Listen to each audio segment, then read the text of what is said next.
कुरुक्षेत्र में कमाल का मंजर होने वाला है। 12 जून 2023 का दिन इतिहास में लिखा जाएगा कि इस दिन एमएसपी के कानून की मांग के लिए आंदोलन दोबारा से शुरू हुआ था। सरकार को लग रहा था कि ये लोग नवंबर में फिर शुरू करेंगे और उससे पहले कोई ना कोई इंतज़ाम इनका कर देंगे। सभी किसान नेताओं को जेल में रखने का प्लान है इनका कि जब तक चुनाव ना हो तब तक सारे ऐसे लोगों को जेल में किसी न किसी बहाने से, चाहे किसी पुराने केस में पीओ करके या कोई नया मुकदमा लगा के या कोई नई धारा लगा करके उनको तब तक जेल में रखा जाए जब तक अगले चुनाव ना हो जाएं और सारे समीकरण अपने फेवर में कर लिए जाएं ताकि कोई बोलता हुआ नज़र ना आए। तो आप लोगों के पास कुछ ऑप्शंस हैं कि या तो आप चुपचाप सरकारों के इन वाहियात कर्मों को चुपचाप देखते रहें और कुछ ना बोलें, या बोलें तो केवल अपने सर्कल में बोलें, और दूसरा रास्ता ये है कि आकर के उन लोगों के साथ खड़े हों जो भी समाज के लिए लड़ाई लड़ रहे हैं। रास्ता किसका कैसा है इस पर चर्चा की जा सकती है, लेकिन अगर वो समाज के लिए बोल रहे हैं तो आपको साथ देना चाहिए, आपको आगे आना होगा। तो इसलिए 12 जून सोमवार का दिन पड़ता है, आपको पीपली के लिए घर से निकलना होगा। अगर आप 11 को ही आकर पीपली में रुक सकते हैं बहुत अच्छी बात है, क्योंकि हो सकता है सरकार बैरिकेड लगाए, पुलिस प्रशासन परेशान करे आने वालों को, और हो सकता है कि वो आपको किसी तरह से आने से रोकें। आप झंडों के लिए मोटे मोटे डंडे ज़रूर लेकर के आएँ। रास्ते में कोई कुत्ता, कोई जानवर अगर आ जाता है, परेशान करता है, तो उसका इलाज बांधने के लिए किसान के पास उसका सबसे बड़ा शस्त्र होना चाहिए, जो कि आज के टाइम पे डंडा है, लाठी है, जिसको वो कई दिनों से, कई सालों से भूल चुका है। दोबारा से उसको उठाने का वक्त आ गया है, क्योंकि सरकार अगर ऐसे कुछ वाहियात लोगों को अगर आगे कर देती है तो उसके लिए अपनी रक्षा करने के लिए अपने पास कुछ ना कुछ होना चाहिए। दूसरी बात मैं आपसे एक साझा करना चाहूँगा कि आप लोग ये देखिएगा कि किसान नेताओं को उस दिन कहीं ऐसा ना हो घरों में ही नज़रबंद कर लिया जाए, बस सेवाएं हैं उनको बाधित कर दिया जाए, गाड़ियों के चेकिंग के नाम पर पुलिस खड़ी कर दी जाए, उनको देर सबेर आने में दिक्कत हो, और किसी तरह से मंच के ऊपर अपने आदमी भेज करके मंच का माहौल ख़राब कराया जाए।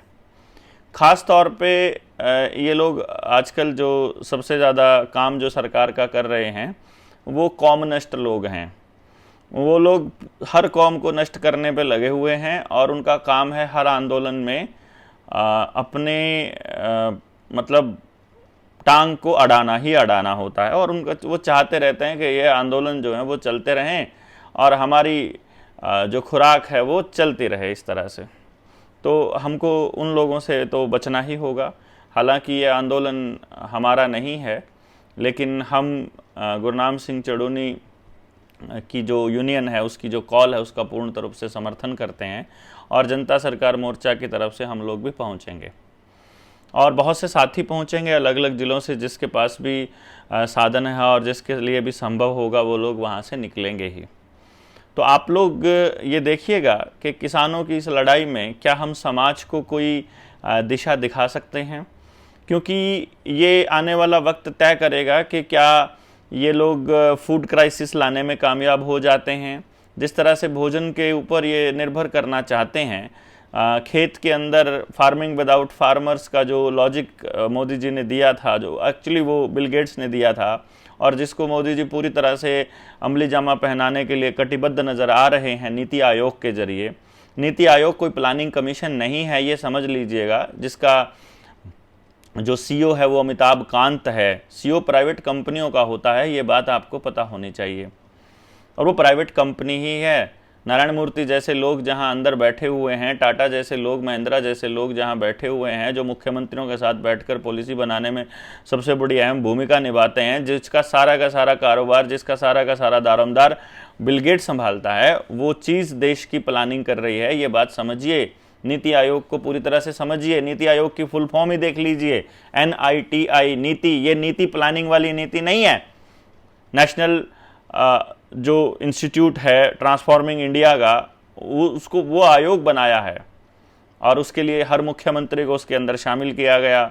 उनको क्या पैसा मिला है, उनको पावर का लालच मिला है, क्या मिला ये नहीं मालूम है, लेकिन हर प्रदेश का मुख्यमंत्री और प्रधानमंत्री उसके अंदर शामिल हैं और वो लोग इन मीटिंग्स के ज़रिए इस देश के अंदर क्या चलाने वाले हैं उसकी योजना बनाकर इन मुख्यमंत्रियों को हाथ में सौंपते हैं और ये मुख्यमंत्री कठपुतली की तरह उनका काम करते हैं।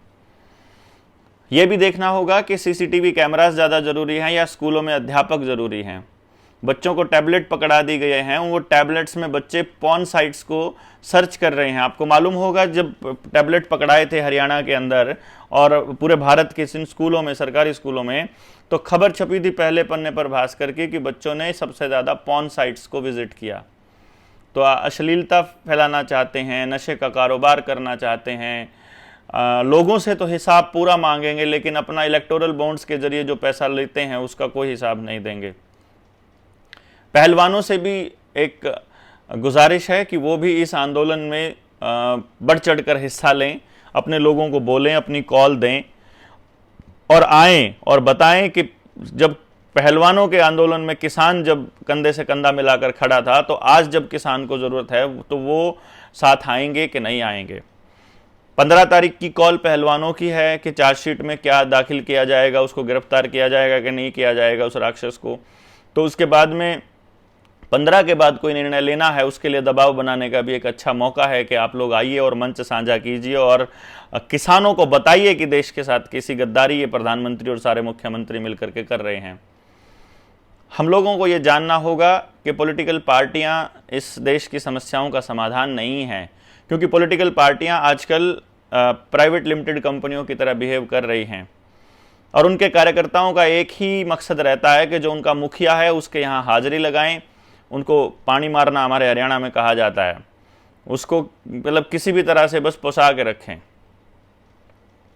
समझ रहे हैं, जैसे दूध देने वाली भैंस के साथ में रहता है, वो काम ये लोग इन नेताओं के साथ कर रहे हैं। और ये करिश्माई पॉलिटिक्स का जो खेल है कि हर पार्टी का एक ही चेहरा होगा और वो चेहरा सबसे ज़्यादा दिखाया जाएगा, ना पार्टी की पॉलिसी को अहमियत दी जाएगी, ना पार्टी के क्रियाकलापों की, केवल उस जो मुखिया का चेहरा है केवल उसी को आगे रखा जाएगा। ये भी पूरी प्लानिंग के तहत है। तो आपको ये भी समझना पड़ेगा कि क्यों एक मौका हर बार वही मांग रहा है, क्यों हर जगह एक यही चीज़ चल रही है कि पार्टी का एक ही नेता, क्योंकि जो कॉरपोरेट घराने हैं उनको सूट करता है कि वो एक नेता को काबू कर लें, उसके मंत्रिमंडल के 5-7 लोगों को काबू कर लें, उनको पैसा देते रहें, उनको जो चाहिए वो देते रहें और बाकी लोग जो हैं वो पीछे पीछे पीछे पीछे लगे रहें कि कभी तो कभी मलाई में उनका भी हाथ लगेगा। और इस तरह से वो देश की बर्बादी में इन हरामखोरों का साथ देते रहते हैं। बाज़ार ख़त्म करने की जो इनकी योजना है, नौकरियां ख़त्म करने की योजना है, प्राइवेटाइजेशन का जो खेल है, हमारे पैसे से सड़कें बनती है, हमारे पैसे से एयरपोर्ट बनता है, हमारे पैसे से तालाब बनते हैं, हमारे पैसे से सब कुछ बनता है और उसके बाद उनको प्राइवेट कंपनियों को सौंप दिया जाता है, चाहे बस स्टैंड बनाना हो, चाहे रेलवे स्टेशन बनाना हो, चाहे रेलवे के ट्रैक बनाने हो, और फिर उसके बाद टैक्स लगा दिए जाते हैं और उन टैक्सेस का बेनिफिट प्राइवेट कंपनियों को, कॉरपोरेट घरानों को होता है। इस खेल को आप समझ नहीं रहे हैं या समझते हैं और बोल नहीं रहे हैं तो आप अगली पीढ़ियों को गुलाम करने के लिए अभिशप्त हैं। इसलिए हम लोगों को ये बोलते रहना पड़ेगा, चाहे स्कूलों की है, फिर बाद में जो ज़मीनों को अपने नाम किया है लाल डोरा तोड़ के सरकारों ने, वो भी ज़मीनें अपने नाम वापस लेनी होंगी। गाँव को अपने ग्राम सभा के अधिकार को, पंचायती राज के अधिकार को अब निकालने का समय आ गया है। जो बच्चियों को ज़बरदस्ती स्कूलों के अंदर ज़बरदस्ती सर्वाइकल कैंसर के इंजेक्शन्स के नाम पर जो ज़बरदस्ती की जा रही है, उससे भी अपने को लड़ना होगा, समाज को अवगत कराना होगा, क्योंकि इस तरह की कार्रवाई करने पर बिल गेट्स के ऊपर बहुत बड़े फाइन लगे हुए हैं पहले ही। जब आदिवासी महिलाओं को, जो गुजरात के अंदर आदिवासी लड़कियों के साथ इन्होंने एक्सपेरिमेंट किया था, तब बहुत सी लड़कियों के गर्भाशय निकालने पड़े थे और बच्चियों को बांझ बनाने का ये एक जरिया है। इसलिए हमको खड़े होना पड़ेगा अपनी बच्चियों को बचाने के लिए कि स्कूल जो हैं वो हेल्थ के सेंटर नहीं है। स्कूल पढ़ने के लिए भेजते हैं हम अपने बच्चों को, वहाँ ज़बरदस्ती के कि आपका पूरा का पूरा वो टीकाकरण होना चाहिए, उसके ऊपर पूरी एंट्री होनी चाहिए। हम प्राइवेट कंपनियों के गुलाम बनकर रह गए हैं, सारे के सारे मुख्यमंत्री और सारे शिक्षा सदन के अंदर बैठे हुए लोग जो शिक्षा के क्षेत्र में काम कर रहे लोग हैं। टीचर्स प्रिंसिपल का काम रह गया है प्राइवेट कंपनियों के लिए ही दलाली करना। इसलिए आपको ये जानना होगा कि आर्टिफिशियल इंटेलिजेंस किस तरह खतरनाक है। खेतों के अंदर मशीनों का आना, पेस्टिसाइड का आना, इंसेक्टिसाइड का आना, वहाँ डीएपी यूरिया का प्रचार बहुत ज़्यादा बुरी तरह से खेतों को नशीला बना रहा है, नशेड़ी बना रहा है, और उस नशे की आदत से खेत नहीं उबर पाएंगे।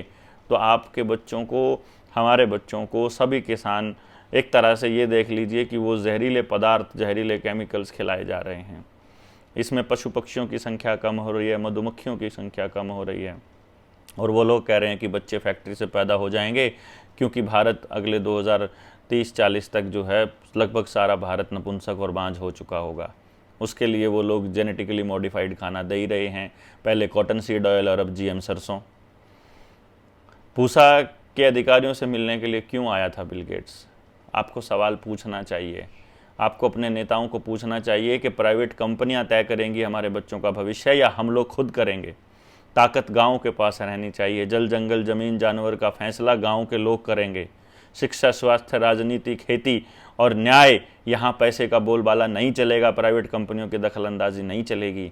निर्णय लेने के लिए जो समझदार लोग हैं, समाज के लिए जागरूक लोग हैं, उनको आगे आना होगा। जो लोग यूनियंस बना करके देश के लोगों को गुमराह कर रहे हैं, उनको बताना होगा, हिसाब देना होगा कि तुमने जो हज़ारों यूनियंस बना रखी हैं उन्होंने समाज के लिए क्या किया है। और जब ये दौर था, जिस टाइम पे आपका गला घोटा जा रहा था, जब आपको घरों में कैद किया जा रहा था, तब वो यूनियन बोली नहीं थी। तब वो क्यों नहीं बोली थी? उन यूनियन वालों से हिसाब मांगना पड़ेगा, सारी पॉलिटिकल पार्टी वालों से हिसाब मांगना पड़ेगा।